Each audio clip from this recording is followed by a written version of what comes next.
최근 보이스피싱 사기범들은 은행을 하나씩 터는 게 아니라 한 번에 편취하는 수법을 사용합니다. 지급정지 신청이 늦어진다면 찰나의 순간에 추가 피해가 발생할 수 있는 것이죠. 지급정지 지연으로 인한 추가 피해가 발생하는 것을 막기 위해서 정부가 나섰습니다.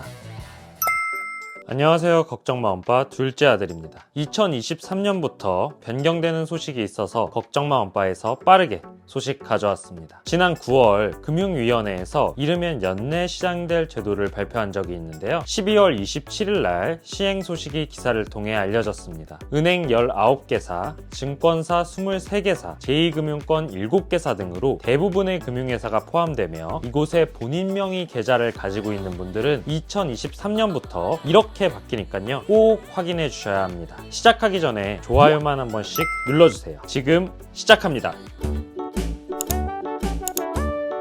사람이 살면서 돈 없이 살기는 거의 불가능하죠. 그래서 본인 명의로 된 은행 계좌 하나씩은 다들 가지고 계실 텐데요. 은행 계좌가 있으면 돈을 보내거나 뽑거나 보관하기가 편하기 때문에 은행 계좌를 만들어서 사용하고 계십니다. 그런데 이 돈을 한순간에 잃어버릴 때가 있는데요. 제 주변에서도 꽤 당했다는 분들 소식을 여러 차례 들은 적이 있습니다. 저같이 평범한 사람의 주변까지 돈을 탈취해가는 범죄 피해가 기승을 부리고 있다는 것이죠. 저희 채널에서도 여러 번 관련 소식 전해드리며 예방법에 대해서 알려드렸는데요. 그 수법은 정말 다양합니다. 휴대폰 액정이 나갔다며 자녀를 사칭하고 급하게 돈을 보내달라고 하는 경우도 있고요. 악성 링크까지 보내서 누르게 만든 뒤 휴대폰을 해킹하고 돈을 갈취해가는 경우도 있습니다. 이렇게 범죄 수법은 날로 진화하고 있어 막대한 금융피해를 낳고 있습니다. 이러한 사건은 불과 몇십 분 정도면 발생할 수 있습니다. 그렇기 때문에 가장 중요한 것은 개인정보가 털렸을 때 즉시 신고를 하고 더 이상 추가 피해가 발생하지 않도록 막는 것입니다. 그러기 위해서 우리는 더 이상 범죄자가 돈을 인출하지 못하도록 계좌가 있는 은행에 지급정지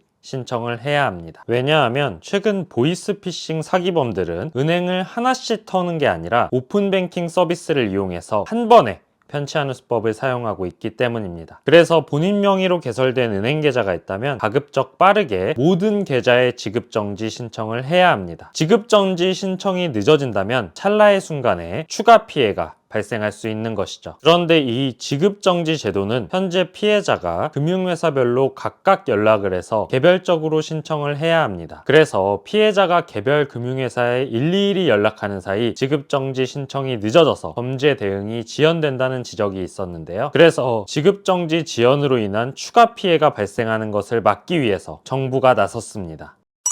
금감원은 범죄 피해가 우려되는 계좌를 일괄적으로 정지할 수 있다면 금융사기 피해를 예방할 수 있다고 생각을 했는데요. 그래서 본인 명의의 모든 금융계좌를 조회해서 보이스피싱 등 금융사기 피해가 우려되는 계좌에 대해서 신속하게 지급정지를 신청할 수 있도록 했습니다. 본인 명의로 개설된 은행 19개사, 증권사 23개사, 제2금융권 7개사 등 대부분 금융회사 계좌에서 신청이 가능하며 영업점, 비대면 채널, 자동이체, 오픈뱅킹 등을 포함한 모든 출금 거래가 정지됩니다. 다만 소비자 불편을 막기 위해 월급이나 거래대금 등은 들어올 수 있도록 지급정지를 신청하더라도 계좌로 입금은 가능합니다. 보이스피싱 범죄가 발생했을 때 일괄 지급정지 신청은 계좌 통합관리 서비스 어카운트 인포, 금융소비자 포털 파인에서 가능합니다. 먼저 어카운트 인포는 네이버에 어카운트 인포 검색하시고 링크 눌러주세요. 상단에 내 계좌 지급정지 눌러서 로그인하시고 신청해주시면 됩니다. 금융소비자 포털 파이는 네이버에 검색해주시고 링크 눌러서 들어가주세요. 그리고 내 계좌 한눈에 메뉴를 클릭하면 내 계좌 지급정지가 뜨는데요. 여기를 클릭해서 로그인하고 신청해주시면 됩니다. 정리해보면 피해자가 사이트에 접속하시고 내 계좌 지급정지 클릭하시고 본인 인증 절차를 거치면 금융기관에 지급정지 신청 및 처리가 진행되는 방식입니다. 그림으로 보니까 이해가 좀 쉬우시죠?